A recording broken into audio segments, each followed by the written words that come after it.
থেকে লাকড়ি নিয়ে আসছি। আমার লাকড়িগুলো চট্টগ্রাম থেকে আসছে। আমি গ্যাসে রান্নায় অভ্যস্ত না, আমি লাকড়িতে রান্না অভ্যস্ত। চিটাঙ্গার মাইসে লাকড়ির রান্না হলে স্বাদ ভালো উত্তম, তাই এতলাই এই লাকড়ি দিয়ে রান্না করতে হয়, কিন্তু গ্যাসের রান্নাটা স্বাদ না।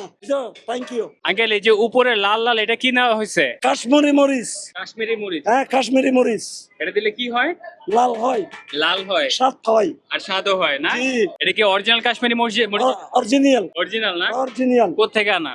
এই তো ইন্ডিয়ার। ইন্ডিয়ান কাশ্মীরি। হ্যাঁ, ইন্ডিয়ার কাশ্মীর। ওকে, ফাইনালি আমরা একটা সিট নিছি, একটা সিট নিয়ে আমরা বসে পড়ছি। শেয়ারে নিচ্ছি আর কি, কারণ এখানে যে অবস্থা, অনেক মানুষ দাঁড়ায় আছে, অনেকে দাঁড়ায় আছে, তাই ভাবলাম যেহেতু শেয়ারে নিই তাহলে আসলে অনেকটা সময় বসতে পারবো আর নিশ্চিন্তে খাইতে পারবো। তো এখন খাবারটা অর্ডার করি, আপনাদেরকে একটু মেনুটা দেখাই। এটা হলো ওদের মেনু, খুবই লিমিটেড আইটেম। প্রতি কেজি লাল ভুনা 890 টাকা, 1390 টাকা ডিসকাউন্টে অফার চলতেছে। আবার প্রতি কেজি কালো ভুনা হলো 1090 টাকা অফারে। মেজবানি কালো ভুনার সাথে চিনি গুঁড়া চালের সাদা ভাত 310 টাকা। মেজবানি লাল ভুনার সাথে চিনি গুঁড়া